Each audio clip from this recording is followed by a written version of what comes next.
তারা শুনবে, কানে সেই শব্দ তাদের বাজবে, তাদের অন্তর পর্যন্ত সেই শব্দগুলো যাবে, কিন্তু ফাআসাম্মাহুম, শোনার পরেও যেন তারা শুনতে পায় না। বদির ওয়া আমা আবসারহুম, তাদের চোখের সামনে সেই আত্মীয়, সেই প্রতিবেশী, সেই অধিকারের মানুষগুলো অভাব অনটনে কষ্টে যে দিনাতিপাত করছে, সময় অতিক্রম করছে, দেখবে, দেখার পরেও যেন তাদের চোখের দৃষ্টি বিলুপ্ত হয়ে গেছে, তারা যেন অন্ধ, তারা যেন দেখতে পায় না।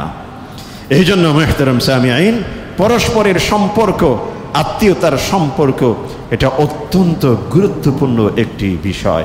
যে আমরা অতীতে ইসলামিক দৃষ্টিকোণ থেকে পরিবার এবং দাম্পত্য জীবন গঠন করার কিছু বিষয় সম্পর্কে আলোচনা করেছিলাম। সেই যে পারিবারিক জীবন থেকে মানুষের পরস্পরের সুসম্পর্ক হয়, পারিবারিক জীবন থেকে মানুষের আত্মীয়তার সম্পর্ক হয়।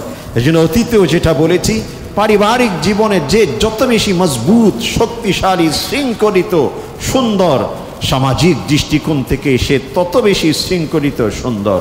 আর যে পারিবারিক জীবনে তাদের মধ্যে গোছানো নেই, এলোমেলো, যত্রতত্র, তখন সেই সমাজটিও ঠিক তেমনিভাবে এলোমেলো অবস্থায় হয়ে যায়। এই জন্যই আব্দুর রহমান ইবনে আউফ রাদিয়াল্লাহু আনহু থেকে বর্ণিত যে একটি হাদিস, রাসূল করিম সাল্লাল্লাহু আলাইহি ওয়াসাল্লাম ইরশাদ করছেন, লা তানজিলুর রাহমাহ আলা কওমিন ফীহিম কাতিউর রাহমিন। ওই সমাজ যেই সমাজের মধ্যে এমন কোনো ব্যক্তি বসবাস করে, জীবন যাপন করে, যেই ব্যক্তি নিজের আত্মীয়ের প্রতি, সুসম্পর্কের প্রতি তার কোনো দৃষ্টি নেই, সে সম্পর্কে সে যত্নবান নয়, আত্মীয়তার বন্ধনকে ছিন্ন করে, আত্মীয়তার অধিকার সম্পর্কে তার কোনো ভ্রুক্ষেপ নেই, এমন কোনো ব্যক্তি কোনো সমাজে যদি জীবন যাপন করে, সেই সমাজে আল্লাহর পক্ষ থেকে রহমত নাজিল হওয়া বন্ধ হয়ে যায়। যিল কুরবা ওয়াল ইয়াতামা ওয়াল মাসাকিন ওয়াল জারি যিল কুরবা ওয়াল জারিল জুনুবি ওয়াস সাহিবি বিল জামবি ওয়া বিনিস সাবিল ওয়া মা মালাকাত আইমানুকুম ইন্নাল্লাহা লা ইউহিব্বু মান কানা মুখতালান ফখুরা। সাদাকাল্লাহু মাওলানাল আযীম وصدق رسوله النبي الكريم ونحن على ذلك من الشاهدين والشاكرين والحمد لله رب العالمين. وعن ابن عباس رضي الله عنه قال قال رسول الله صلى الله عليه وسلم احفظوا أنسابكم وتصلوا أرحامكم فإنه لا بعد بالرحم إذا قربت وإن كان بعيدا ولا قرب لها إذا بعدت وإن كان قريبا وكل رحم آتية يوم القيامة إلى صاحبها تشهد له بصلة إن كان وصلها وبقطيعة إن كان قطعها أو كما قال النبي عليه الصلاة والسلام. شكرا رسول الشان درود পাঠ করি। اللهم صل على سيدنا محمد وعلى آل سيدنا محمد كما صليت على إبراهيم وعلى آل إبراهيم إنك حميد مجيد. اللهم بارك على سيدنا محمد وعلى آل سيدنا محمد كما باركت على إبراهيم وعلى آل إبراهيم إنك حميد مجيد. শ্রদ্ধেয় ও সম্মানিত মুসল্লিয়ান হযরত, আল্লাহ রাব্বুল আলামিন ঠিক যেই সময় দেশের প্রত্যন্ত অঞ্চলে ধারাবাহিক বৃষ্টির ধারা চলছিল, এমন সময়ে জুমার এই গুরুত্বপূর্ণ দিনে, গুরুত্বপূর্ণ সময়ে তার ইবাদতের উদ্দেশ্যে দ্বীনি খুতবা ও আলোচনা শোনার নিমিত্তে যথাসময়ে তার ঘরের মেহমান হিসেবে হাজিরি দেবার, উপস্থিত হওয়ার তৌফিক নসিব করেছেন। এই জন্য তার শুকরিয়া জ্ঞাপন করে অন্তর থেকে বলি আলহামদুলিল্লাহ। আল্লাহ রাব্বুল আলামিন জগতের বুকে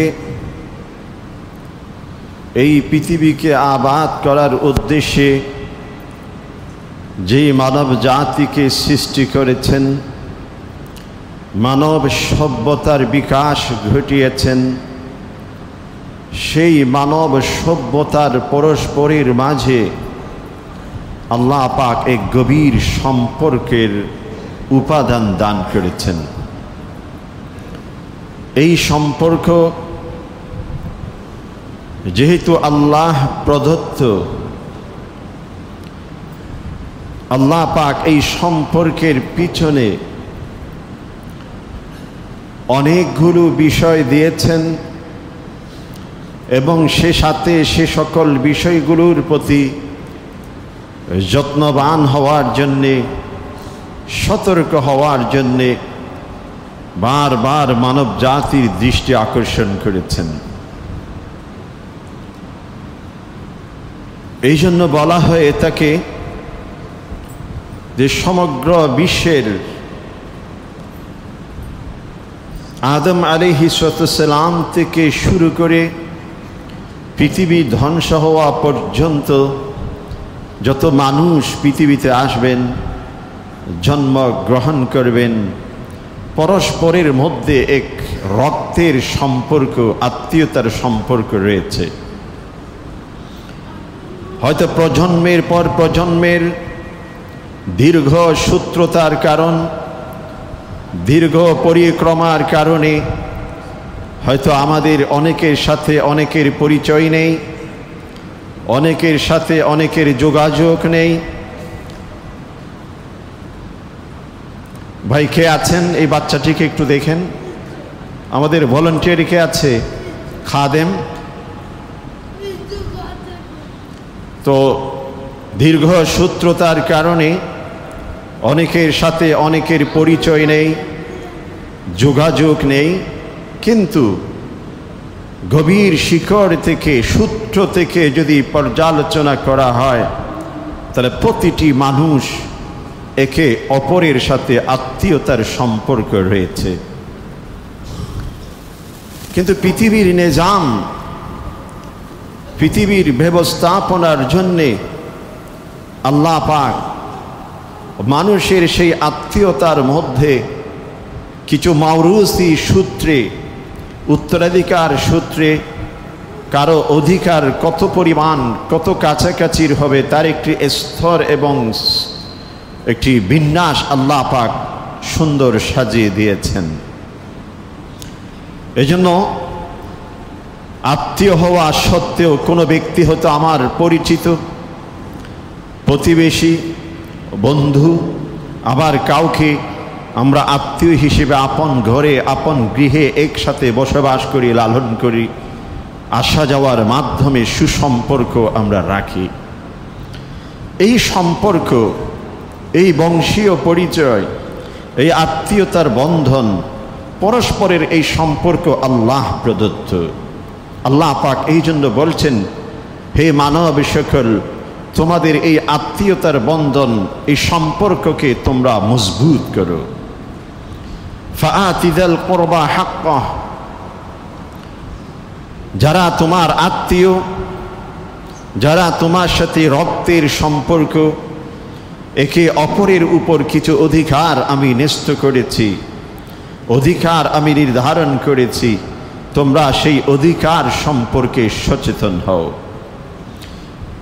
নিজের পরিবার পরিজন, আত্মীয় বলতে যেইটুকু আমরা বুঝি, মা বাবা, সন্তান সন্ততি, মায়ের দিক থেকে আবার বাবার দিক থেকে একটি সম্পর্কের একটা সিরিয়াল।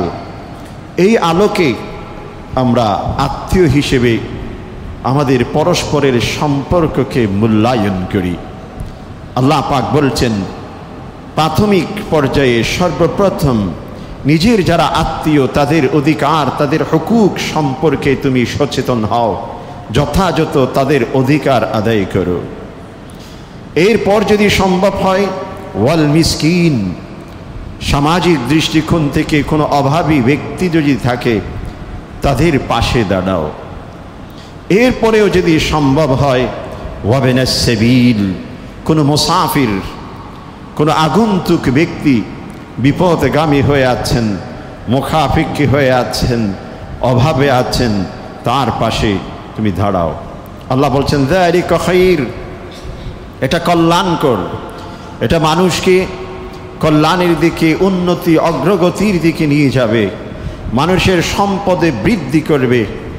লিল্লাযীনা ইউরিদুনা ওয়াজহাল্লাহ, যারা একমাত্র আল্লাহকে সন্তুষ্ট করার জন্যে এই বন্ধন, এই সম্পর্ক, এই অধিকার সম্পর্কে সচেতন থাকেন। ওয়া উলাইকা হুমুল মুফলিহুন, আল্লাহ বলছেন এরা অবশ্যই সফল।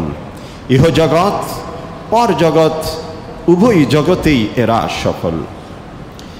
রাসূল করিম সাল্লাল্লাহু আলাইহি ওয়াসাল্লাম হাদিসে ইরশাদ করছেন, ইবনে আব্বাস রাদিয়াল্লাহু আনহু থেকে বর্ণিত, বলছেন যে ইহফাযু আনসাবাকুম, তোমরা তোমাদের বংশ পরিচয়কে যত্ন সহকারে রক্ষা করো। বংশের পরিচয় অর্থাৎ এই নয় যে আমি অমুকের সন্তান, আমি অমুকের ছেলে, এই বলে অহংকার করে দাম্ভিকতার সাথে সমাজে বিচরণ। এর অর্থ এই নয়।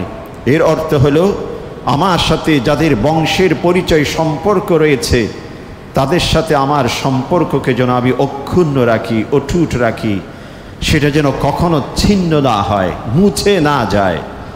এমন যেন না হয় যিনি আমার আত্মীয়, যিনি যার অধিকার আমার উপর রয়েছে, এমন একজন ব্যক্তি আমার পাশে থাকেন, চলাফেরা করি, অথচ তার কিছু অধিকার যে আমার উপর রয়েছে, আমার কিছু অধিকার তার উপর রয়েছে, এই সম্পর্কে পরস্পরের কোনো খোঁজ খবর নেই, এমন যেন না হয়।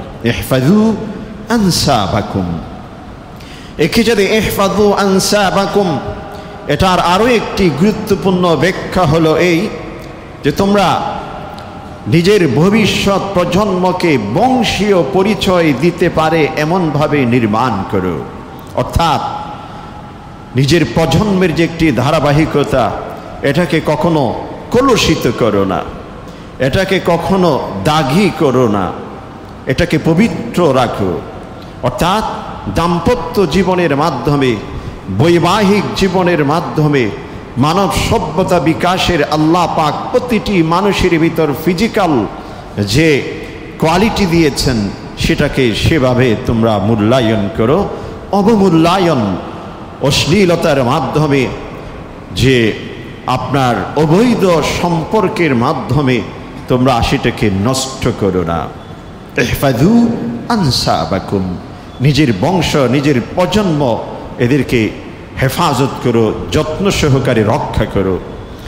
এরপর বলছেন ওয়াতাসিলু আরহামাকুম, তোমাদের যাদের আত্মীয়তার সম্পর্ক পরস্পরের সেই সম্পর্ককে জুড়ে রাখো, কখনো ছিন্ন হতে দিও না, ছিঁড়ে যেতে দিও না, কখনো যেন মাঝখানে প্রতিবন্ধক সৃষ্টি না হয়। এরপর আল্লাহর রাসূল আরো স্পষ্ট করে বলছেন ফাইন্নাহু লা বু'দা বিররহমি ইযা ক্বারবাত ওয়া ইন কানা বাঈদা। আমরা অনেক সময় সমাজে আত্মীয়তার সম্পর্ককে বিভাজন করে থাকি, একটু পৃথক করি, ভিন্নভাবে সেখানে বৈষম্য সৃষ্টি করি, বলে থাকি নিকট আত্মীয়, দূর আত্মীয়, কাছের আত্মীয়, দূরের আত্মীয়, এভাবে আমরা সেটাকে পৃথক করে থাকি। আল্লাহ রাসূল বলছেন যে একজনের সাথে আমার খুব ঘনিষ্ঠ সম্পর্ক, কাছাকাছির সম্পর্ক, কিন্তু যদি পাশাপাশি না থাকা হয়, কাছাকাছি না যাওয়া হয়, পরস্পরের সাথে যোগাযোগ কমিউনিকেশন না থাকে তখন সেটা অনেক সময় দূরের হয়ে যায়। আবার অনেক দূরের সম্পর্ক, কিন্তু তার সাথে যখন উঠা বসা হয়, আসা যাওয়া হয়, খোঁজখবর নেওয়া হয়, যোগাযোগ থাকে, কমিউনিকেশন ঠিক থাকে, তখন সে দূরের হলেও আমার কাছের আত্মীয়তে পরিণত হয়ে যায়। অতএব কাছের এবং দূরের এটা নির্ভর করে আমি কতখানি সুসম্পর্ক বজায় রাখছি এটার উপর। একেবারে কাছের একজন আমার ভাই, একজন আমার বোন, একজন আমার চাচা, একজন আমার ফুফা, একজন আমার খালু ভাতিজা, এদের সাথে আমার একেবারে কাছের সম্পর্ক। একজন মানুষের মৃত্যু যখন হয়, একজন মানুষ যখন অসুস্থ হয়ে হাসপাতালের বেডে শুয়ে পড়েন, একজন মানুষ যখন পৃথিবীর এই ইহজাগতিক জীবনের একেবারে শেষান্তে পৌঁছে যায়, ঠিক সেই সময় সেই ব্যক্তির শিয়রে, সেই ব্যক্তির পাশে গিয়ে যিনি দাঁড়ান, তারা হচ্ছে এই সম্পর্কগুলো। ভাই গিয়ে দাঁড়ায়, বোন গিয়ে দাঁড়ায়, চাচা গিয়ে দাঁড়ায়, ফুফু বা ফুফা গিয়ে তার পাশে দাঁড়ায়। এরা হচ্ছে অত্যন্ত কাছের। কিন্তু এত কাছের হওয়া সত্ত্বেও পরস্পর যদি যোগাযোগ না থাকে, পরস্পর যদি কমিউনিকেশন না থাকে, খোঁজ খবর নেওয়া দেওয়া না থাকে, তখন এটা অনেক সময় দূরের আত্মীয়তে পরিণত হয়ে যায়। এই জন্যই রাসূল করিম সাল্লাল্লাহু আলাইহি ওয়াসাল্লাম বলছেন, ওয়াতাসিলু আরহামাকুম, তোমরা পরস্পরের এই আত্মীয়তার সম্পর্ক এটাকে জুড়ে রাখো। রাসূল করিম সাল্লাল্লাহু আলাইহি ওয়াসাল্লাম আরো ইরশাদ করেছেন, হযরত আবু হুরায়রা রাদিয়াল্লাহু আনহু থেকে বর্ণিত হাদিস, খালাকাল্লাহুল খালকা, আল্লাহ পাক সৃষ্টি জগৎকে সম্পূর্ণ সৃষ্টি করেছেন। সৃষ্টি করার পর সব সৃষ্টি জগৎ সারিবদ্ধভাবে আল্লাহর সামনে, যখন ফাইদা ফারাগা মিন, যখন আল্লাহ পাক সব কিছু সৃষ্টির পর সকলকে সারিবদ্ধভাবে আছে সামনে, কামাতির রেহম, তখন রেহেম জরায়ু, যেটার উপর ভিত্তি করে মানুষের পরস্পরের আত্মীয়তার সম্পর্ক হয়, সেটা দাঁড়িয়ে গেছে আল্লাহর সামনে। আল্লাহর সামনে দাঁড়িয়ে গেছে। আল্লাহ পাক বলছেন, মাহ, তোমার কি হয়েছে, তোমার কি হয়েছে, তুমি হঠাৎ দাঁড়িয়ে গেলে? তখন সেই রেহেম, সেই জরায়ু, যার উপর ভিত্তি করে মানুষের পরস্পরের সম্পর্ক হয়, সেটা দাঁড়িয়ে যখন গেছে, আল্লাহ পাক বলছেন, তোমার কি হয়েছে? তখন সে উত্তরে বলল, হাদা হাদা মাকামুল আইদি বিকা মিনাল কাতিয়া, ইয়া রব, আমার প্রতিপালক, আপনি আমাকে সৃষ্টি করেছেন, আমার উপর ভিত্তি করে মানব সভ্যতার পরস্পরের সম্পর্ক নির্মিত হবে, পরস্পরের সম্পর্ক নির্ণীত হবে। কিন্তু কেউ যদি আমার এই সম্পর্ককে ছিন্ন করে, আমার এই সম্পর্ককে ছিঁড়ে ফেলে, আমার এই সম্পর্ককে নষ্ট করে, ধ্বংস করে, আজকের এই দিনেই আপনার সামনে যেহেতু রয়েছি, আপনার আশ্রয় গ্রহণ করার মতো আজকের এই দিনটি, এই মুহূর্তটি সবচেয়ে উপযুক্ত, এই জন্য আপনার সামনে আমি দাঁড়িয়ে গেছি। তখন আল্লাহ পাক সেই রেহেমকে, সে জরায়ুকে বলল যে, আলা তারদিন, তুমি কি এতে সন্তুষ্ট হবে না? কিরকম? আন আসিলা মান ওয়াসালাক ওয়া আন আকতা মান কাতাক, তোমার সেই সম্পর্ককে যে জুড়ে রাখবে, আমি নিজের সম্পর্ক তার সাথে জুড়ে রাখবো, আর যে তোমার এই সম্পর্ককে ছিন্ন করবে, ধ্বংস করবে, নষ্ট করে ফেলবে, আমি রব, আমি আল্লাহ, আমি রাজ্জাক, তার সাথে আমার সম্পর্ক আমি ছিন্ন করে দেব। তখন রহিম বললেন, বালা ইয়া রব, হে আল্লাহ, এতে করে আমি সন্তুষ্ট। আল্লাহ পাক তারপর বললেন, ফাযালিকি লাকি, এই অধিকারটুকু তোমাকে দেয়া হলো। সৃষ্টির পর আল্লাহ পাক এমন সম্মান দিয়েছেন, এমন অধিকার দিয়েছেন, এমন সম্পর্কের বিষয়টিকে মজবুত করেছেন। হযরত আবু হুরায়রা রাদিয়াল্লাহু আনহু হাদিসটি বর্ণনার পর শেষে সূরাতু মুহাম্মাদের একটি আয়াত সামনে তুলে ধরেছেন। বলছেন, ইকরাউ মান শিইতুম, তোমাদের যাদের মন চায়, আল্লাহ পাক সূরাতু মুহাম্মাদের এই আয়াতটুকু তোমরা স্টাডি করতে পারো, রিসার্চ করতে পারো, গবেষণা করতে পারো। সেই আয়াতটি কি? ফাহাল আসাইতুম ইন তাওয়াল্লাইতুম আন তুফসিদু ফিল আরদ ওয়া তুকাত্তিউ আরহামাকুম উলাইকা আল্লাযীনা লা'নাহুমুল্লাহ ফাআসাম্মাহুম ওয়া আ'মা আবসারাহুম। অত্যন্ত গুরুত্বপূর্ণ একটি দুটো আয়াত, সূরাত মুহাম্মাদের 22 এবং 23 নম্বর আয়াত, আপনারা নিজেরাই দেখে নেবেন। আল্লাহ পাক বলছেন, ফাহাল আসাইতুম, তোমরা কি আশা করো, তোমরা কি এমনটি জল্পনা কল্পনা করো, ইন তাওয়াল্লাইতুম, আমি যদি পৃথিবীতে তোমাদেরকে কোনো পদে অধিষ্ঠিত করি, আমি যদি পৃথিবীতে তোমাদেরকে অর্থ বিত্ত ধন সম্পদ ইত্যাদি দিয়ে স্বাবলম্বী করি, প্রতিষ্ঠা করে দেই, আন তুফসিদু ফিল আরদ, তোমরা জমিতে পৃথিবীতে বিপর্যয় সৃষ্টি করবে, ফিতনা ফাসাদ সৃষ্টি করবে, বিশৃঙ্খলা সৃষ্টি করবে, ওয়া তুকাত্তিউ আরহামাকুম, পরস্পরের যে সুন্দর সম্পর্ক আমি রব দিয়েছি সেটাকে তোমরা ছিন্ন বিচ্ছিন্ন করে ফেলবে, ধ্বংস করবে। এমন কাজটি কি তোমরা করবে? যদি এমন কাজ তোমরা করে থাকো, এমন পরিকল্পনা যদি তোমাদের মধ্যে হয়, আমি যদি তোমাদের মধ্য থেকে কোনো ব্যক্তিকে পৃথিবীতে অর্থ সম্পদ পদ পদবী রাজত্ব যে ক্ষমতা এই সব কিছুর আলোকে আমি প্রতিষ্ঠা দেই, স্ট্যাটাস হিসেবে গ্রহ করার মতো সেই যোগ্যতা আমি দান করি, তোমরা যদি এমন কাজটি করো, ফিতনা ফাসাদ সৃষ্টি করবে, পরস্পরের সম্পর্ককে সম্পূর্ণ ছিন্ন করবে, আত্মীয়তার সম্পর্ক, বন্ধুত্বের সম্পর্ক, প্রতিবেশীর সম্পর্ক, অধিকারীর সম্পর্ক, সব কিছুতে যখন বিপর্যয় সৃষ্টি করবে, আল্লাহ পাক বলছেন, উলাইকাল্লাযীনা লা'নাহুমুল্লাহ, এরা হচ্ছেন সেই শ্রেণীর মানুষ, সেই কোয়ালিটির মানুষ যাদের উপর আল্লাহ পাক অবিরাম লানত, অভিশাপ, গজব তাদের উপর নাজিল করতে থাকে। এমনকি যেই ব্যক্তিকে আল্লাহ পাক এইভাবে প্রতিষ্ঠা দান করবেন, অর্থ বিত্ত সম্পদ পদ পদবী স্ট্যাটাস এই সব কিছুতে, তার সামনে যখন এই সুসম্পর্কের কথাটুকু উপস্থাপন করা হয়, আজকে আল্লাহ পাক আপনাকে অর্থ দিয়েছেন, আজকে আল্লাহ পাক আপনাকে প্রতিপত্তি দিয়েছেন, আজকে আল্লাহ পাক আপনাকে যে সামাজিকভাবে প্রতিষ্ঠা লাভ করার মতো সেই যোগ্যতা সুযোগ করে দিয়েছেন, কিন্তু অমুক তো আপনার ভাই, অমুক তো হয় আপনার আত্মীয়, অমুক হয় আপনার প্রতিবেশী, তাদের প্রতি আপনি কেন যে এই সম্পর্ককে ছিন্ন করছেন, তাদের অধিকার সম্পর্কে আপনি কেন সচেতন নন?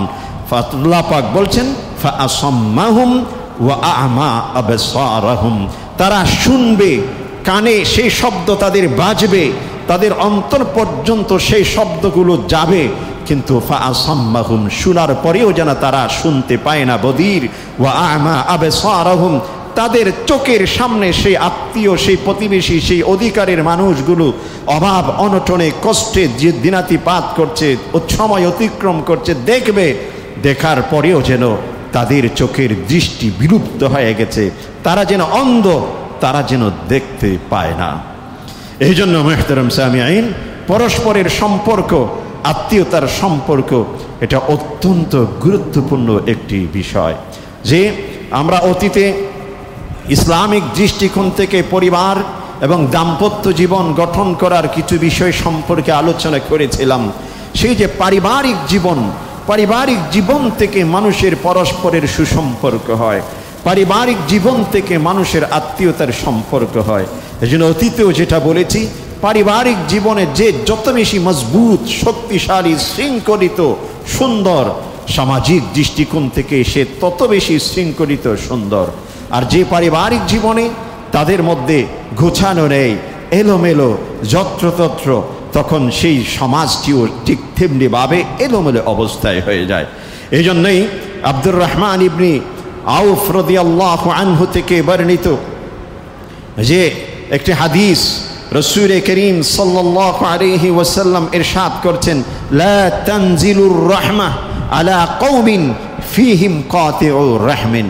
ওই সমাজ যেই সমাজের মধ্যে এমন কোনো ব্যক্তি বসবাস করে, জীবন যাপন করে, যেই ব্যক্তি নিজের আত্মীয়ের প্রতি, সুসম্পর্কের প্রতি তার কোনো দৃষ্টি নেই, সে সম্পর্কে সে যত্নবান নয়, আত্মীয়তার বন্ধনকে ছিন্ন করে, আত্মীয়তার অধিকার সম্পর্কে তার কোনো ভ্রুক্ষেপ নেই, এমন কোনো ব্যক্তি কোনো সমাজে যদি জীবন যাপন করে, সেই সমাজে আল্লাহর পক্ষ থেকে রহমত নাজিল হওয়া বন্ধ হয়ে যায়।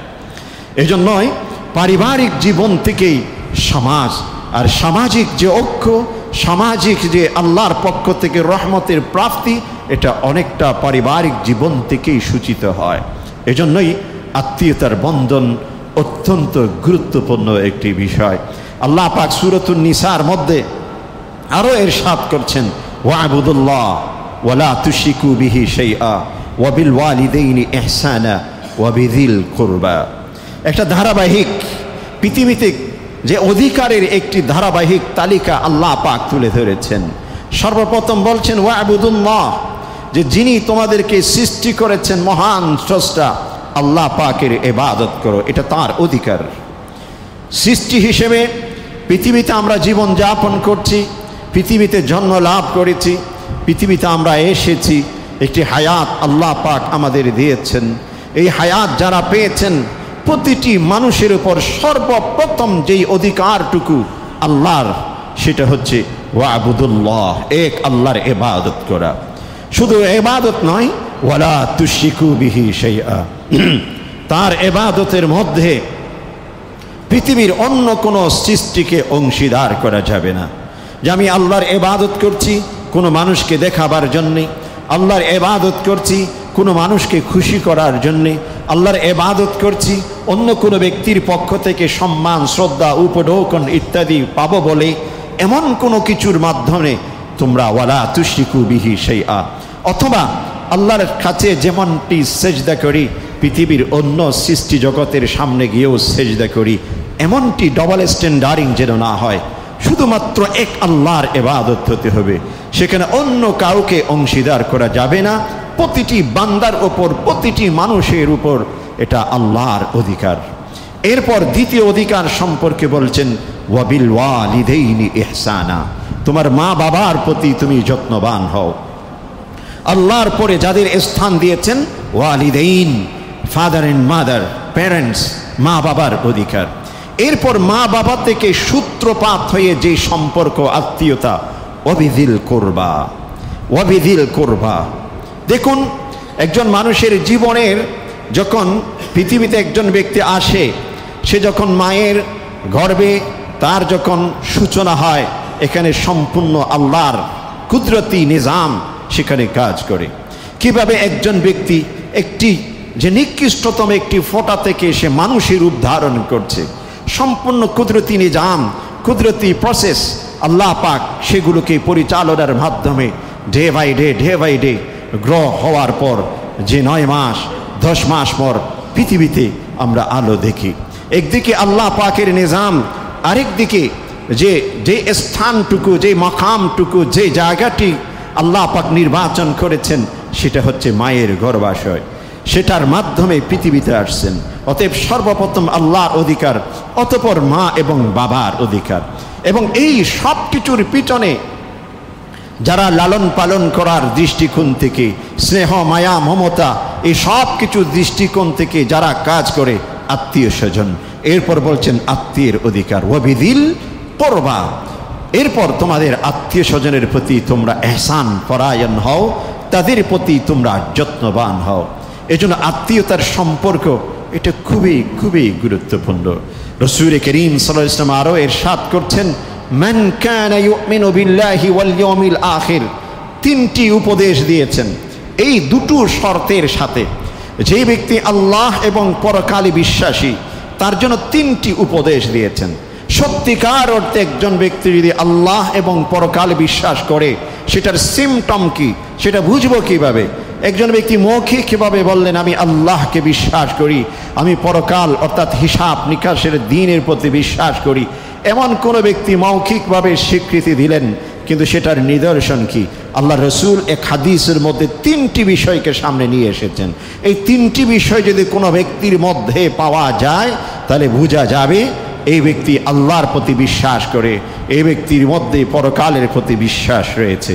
1 নম্বর, মান কানা ইউমিনু বিল্লাহি ওয়াল ইয়াউমিল আখির ফালইউকরিম যায়ফা, সে যেন নিজের ঘরে মেহমান হিসেবে উপস্থিত যারা হয় তাদের প্রতি সম্মান প্রদর্শন করে।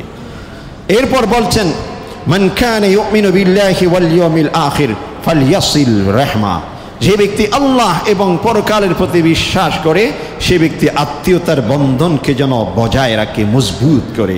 3 নম্বর বলছেন, মান কানা ইউমিনু বিল্লাহি ওয়াল ইয়াউমিল আখির ফালইয়াকুল খায়রা আও লিয়াসমুত।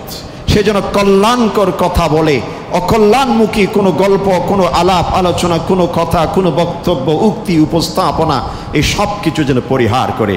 যদি তার কাছে কল্যাণমূলক কোনো কিছু বলার, উপস্থাপন করার, পরামর্শ দেবার মতো না থাকে, অন্তত সে যেন চুপ থাকে, নীরব থাকে। তাহলে দেখুন, যে ব্যক্তি পরকালের প্রতি বিশ্বাস করে, আল্লাহর প্রতি বিশ্বাস করে, 3টি বিষয়ের মধ্যে একটার সাথে আরেকটা গভীর সম্পর্ক রয়েছে। প্রথম বলছেন মেহমানের প্রতি সম্মান প্রদর্শন, দ্বিতীয়টি বলছেন আত্মীয়তার সম্পর্কে সচেতন, 3 নম্বর বলছেন কল্যাণমূলক কথা বলা। মূলত আত্মীয়তার বন্ধনের প্রতি আল্লাহর রাসূল সাল্লাল্লাহু আলাইহি ওয়াসাল্লাম দৃষ্টি দিয়েছেন। বাকি প্রথম এবং তৃতীয় 3টি বিষয় বলেছেন। প্রথম বলছেন মেহমানদারির প্রতি, দ্বিতীয় ক্ষেত্রে বলেছেন আত্মীয়তার বন্ধন, চতুর্থ বলেছেন কল্যাণমূলক উক্তি, বক্তব্য যেন উপস্থাপন করে। মূলত মাঝখানের যেইটুকু এটা হচ্ছে গুরুত্বপূর্ণ, আর বাকি 2 পাশের দুটো এটা মাঝখানের এই সম্পর্ককে মজবুত করে।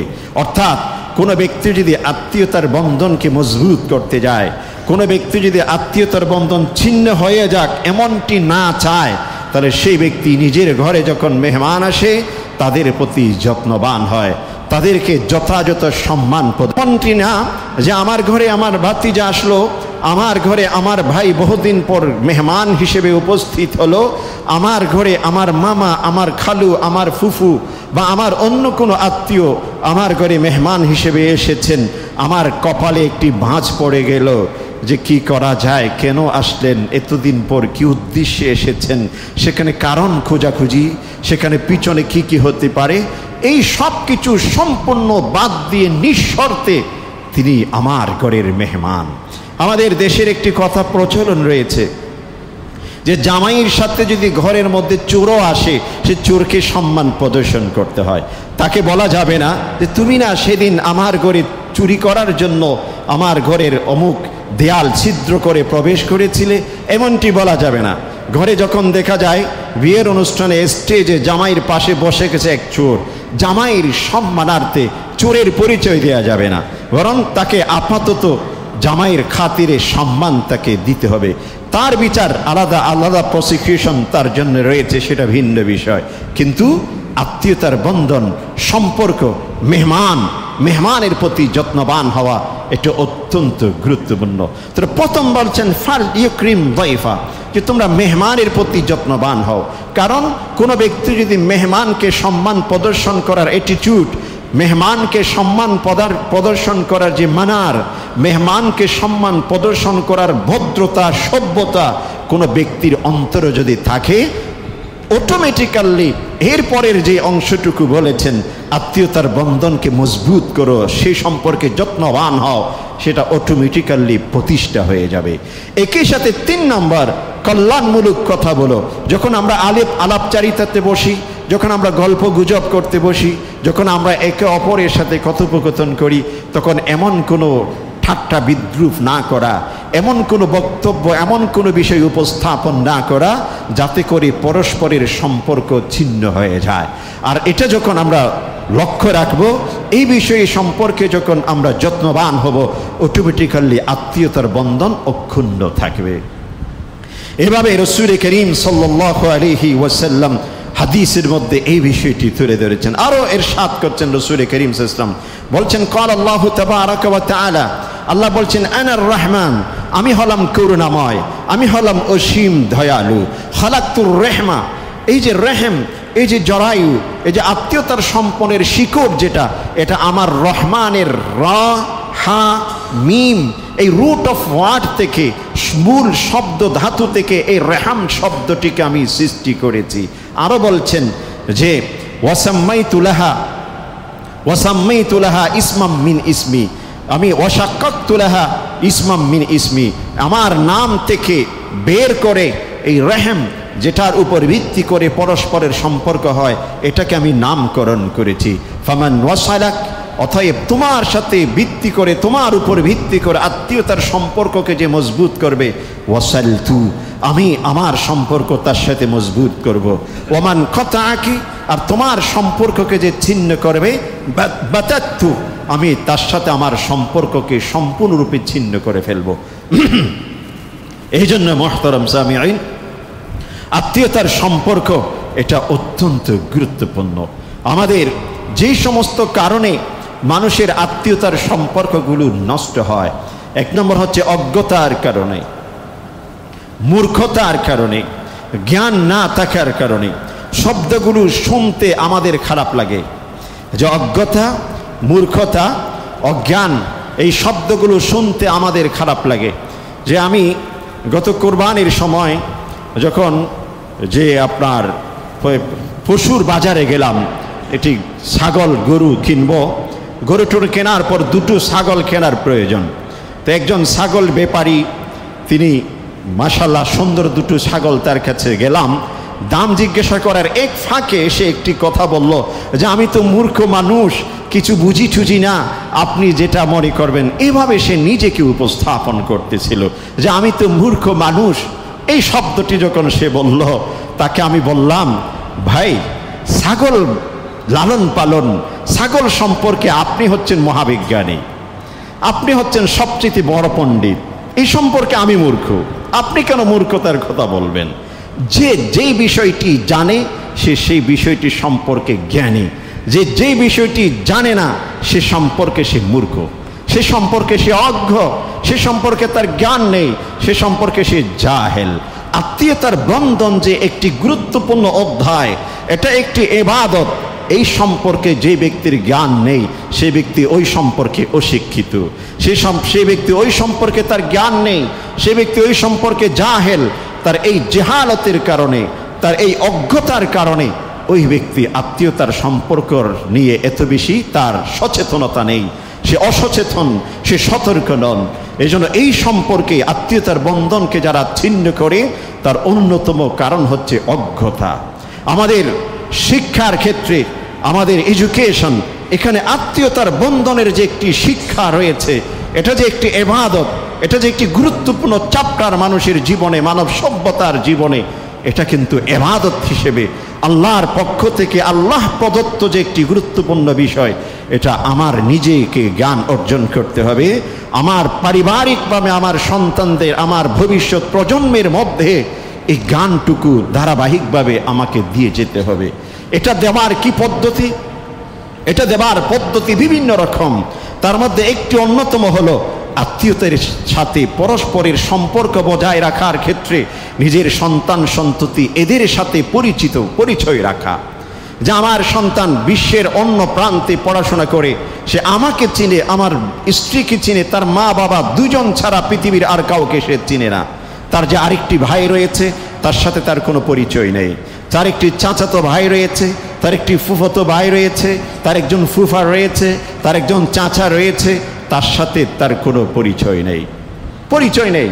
কিন্তু আমি একজন অভিভাবক হিসেবে, আমি একজন গার্জিয়ান হিসেবে, আমি যে গার্জিয়ান, আল্লাহ পাক আমাকে এটাও দায়িত্ব দিয়েছেন ভবিষ্যৎ প্রজন্ম যেন পরস্পরের সাথে জুড়ে থাকে, সুসম্পর্ক নিয়ে যেন তাদের একটি সমাজ বিল্ড আপ করে। এই শিক্ষা, এই আদর্শ এবং এই ধারাবাহিকতার প্রসেসগুলো লালন করা, এটা আমি অভিভাবক হিসেবে আমার অন্যতম দায়িত্ব।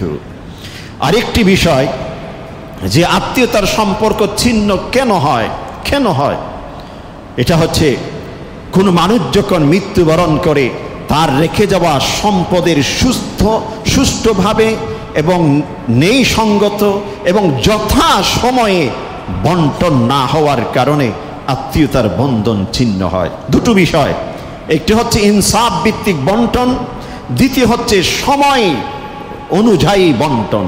ঠিক সময়ে, যথা সময়ে সম্পদের বন্টন। এটা যত ডিলে হবে, যত দেরি হবে, তত সেখানে বিভিন্ন ফাঁক ফোকর তৈরি হবে, শয়তান সেখানে নানা প্রকৃতির স্পেস তৈরি করবে। অতঃপর পরস্পরের মধ্যে যত দিন অতিক্রম হবে, সম্পর্ক দূরত্ব সৃষ্টি হবে। অতএব ইসলাম যেটা বলে, একজন ব্যক্তি যখন মৃত্যুবরণ করে, তার রেখে যাওয়া সম্পদ থেকে তার যদি ঋণ থাকে, তার উপর যদি কোনো ওসিয়ত থাকে, তার দাফন কাফন ইত্যাদি সব কিছু শেষ করার পর অবশিষ্ট যেই সম্পদটুকু থাকে, সেই সম্পদটি যত দ্রুততম সময়ে পারা যায় ওয়ারিসিনদের মধ্যে সুষ্ঠুভাবে বন্টন করে দেওয়া। এটা হচ্ছে ইসলামের শিক্ষা।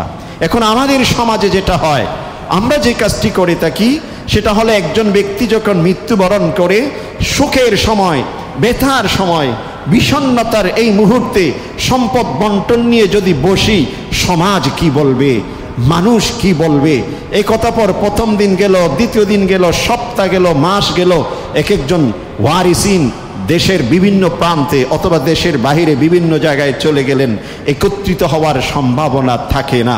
অতঃপর সম্মিলিত সম্পদ রয়ে যায়, আর একজনের অধিকার আরেকজন ভোগ করতে থাকে। আরেকজনের অধিকার যে আমি ভোগ করছি সেটা পর্যন্ত সে জানে না। এভাবে যেতে যেতে একটি পর্যায়ে অভাবের অনটনের মাত্রা শুরু হয়ে যায়, সঠিক বন্টন হয় না। এর কারণে পরস্পর রেষারেষি, প্রজন্মের পর প্রজন্ম রেষারেষি, এভাবে হতে হতে আত্মীয়তার বন্ধন ছিন্ন হতে থাকে। ভাইকে চিনে না, ভাতিজাকে চিনে না, নাম শুনতে পারে না। এই যেই নামটি এক সময় শুনলে মনের মধ্যে একটি প্রশান্তি তৈরি হতো, যে নামটি, যার চেহারা দেখলে মনের মধ্যে প্রশান্তি তৈরি হতো, যাকে দেখার জন্য এক সময় দূর থেকে ছুটে আসতো, আর এই সুষ্ঠু বন্টন যথাসময়ে বন্টন না হওয়ার কারণে তার নাম যখন শুনে তখন নিজের কাছে বিরক্ত লাগে। সে যখন কাছে আসবে বলে তখন অন্যদিকে পালিয়ে যাওয়ার চিন্তা ভাবনা করে। এটার একমাত্র কারণ, ইসলাম যে কাজটুকু যে সময়ে করতে বলেছে, যেভাবে করতে বলেছে, সেভাবে না করার কারণে এই পরস্পরের দূরত্ব সৃষ্টি হয়ে যায়। এই জন্যই শ্রদ্ধেয় মুসল্লিন হযরত আল্লাহ পাক বলছেন, ওয়াআতি যাল কুরবা হাক্কা। সূরাত বনী ইসরাঈলে একই আয়াতকে রিপিট করেছেন। এক জায়গায় সূরাতুর রুমে বলেছেন এক ধরনের, সূরাত বনী ইসরাঈলের মধ্যে বলেছেন আরেক ধরনের, অন্য সূরার মধ্যে আরো ভাবে বলেছেন। সূরাত বনী ইসরাঈলে কিভাবে বলছেন, ওয়াআতি যাল কুরবা হাক্কাহু ওয়াল মিসকিন ওয়া ইবনাস সাবিল ওয়া লা তুবাযযির তাবযীরা, যে তোমরা আত্মীয়তার অধিকারকে যথাযথ পৌঁছিয়ে দাও, অতঃপর অভাবী মানুষের অধিকার যথাযথ পৌঁছিয়ে দাও, অতঃপর মুসাফির কোনো ব্যক্তির অধিকার থাকলে তাকে পৌঁছিয়ে দাও। এরপর বলছেন, ওয়ালা তুবাযযির তাবযীরা, অপচয় করো না। দেখুন আল্লাহ পাকের যে এক একটি জিনিসের সাথে এক একটি জিনিস কিভাবে এখানে সিকোয়েন্স আল্লাহ পাক রক্ষা করেছেন। আত্মীয়তার অধিকার বলছেন, অভাব অনটনে থেকে মানুষের অধিকারের কথা বলছেন, মুসাফিরের অধিকারের কথা বলছেন, ঠিক তারপরেই বলছেন অপচয় করো না।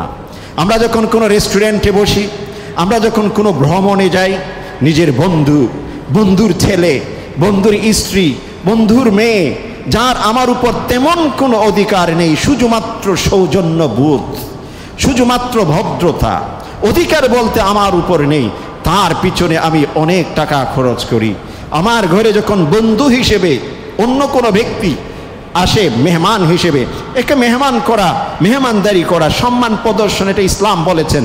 কিন্তু এমন অতিরঞ্জিত, এমন অপচয় করি, এখানে রিয়াকারি থাকে, এখানে অন্য বিষয়ও থাকে, যা আমাকে যেন সমাজ ভালো বলে, বন্ধু মহলে যেন আমার একটি পরিচিত হয়, অথচ আমার ঘরের আত্মীয়ের অধিকার আমার উপর রয়ে গেছে, আমি সেই সম্পর্কে সচেতন নই।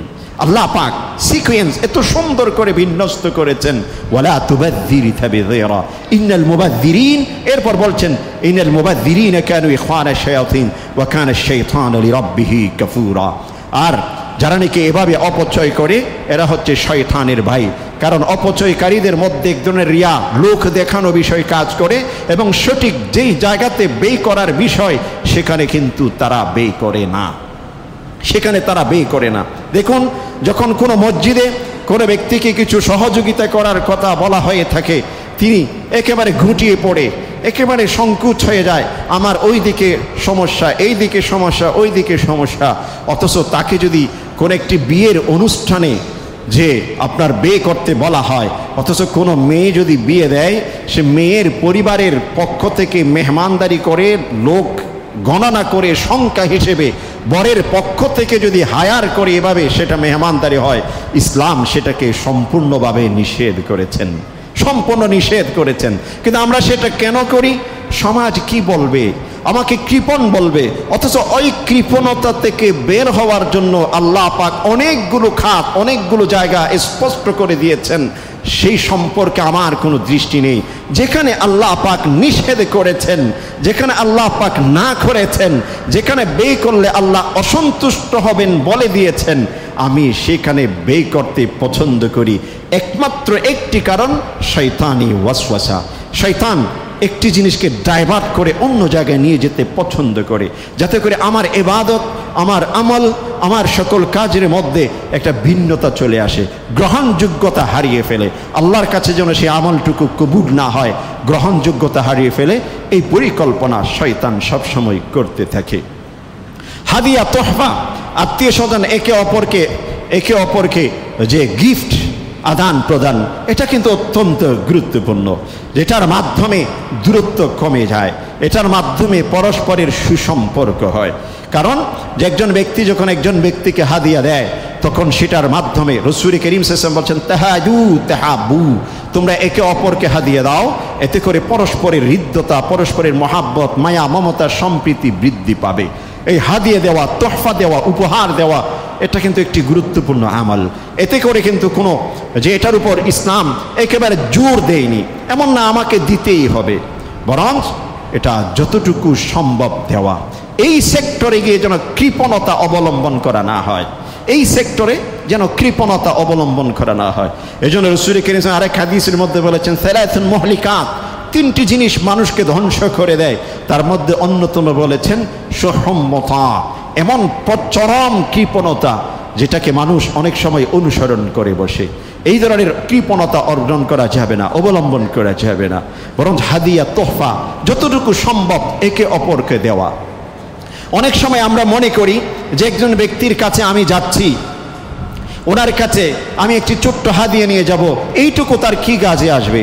তার ঘরের মধ্যে তো সব কিছু আছে, তার কাছে সব কিছু আছে, এটা দেওয়ার কোনো প্রয়োজন নেই। মনে রাখতে হবে, হাদিয়া, তোহফা, উপহার, এটা একজন ব্যক্তির কাছে আছে নাই এই উদ্দেশ্যে নয়, বরং আমার পরস্পরের যে হৃদ্যতার একটি সম্পর্ক, এটা যেন আমি মজবুত করি, এই উদ্দেশ্যে সহিহ নিয়তে ইবাদত হিসেবে কোনো ব্যক্তি যদি কোনো ব্যক্তিকে দেয়, আল্লাহ পাক সেখানে অবশ্যই বারকাত দিবেন। এজন্য হাদিয়া, তোহফা, এটার কিছু আদব আছে, এটার কিছু নিয়ম আছে, এটার কিছু সুন্দর শারায়েত আছে। এই জন্য ওই ভিত্তিতে একজন আরেকজনকে হাদিয়া, তোহফা দেওয়া। একজনের ঘরে আমি যাচ্ছি, তার ঘরে সব সময় ফল ফ্রুট থাকে, তার ঘরে সব কিছু আছে, তার কাছে খাতার অভাব নাই, বইয়ের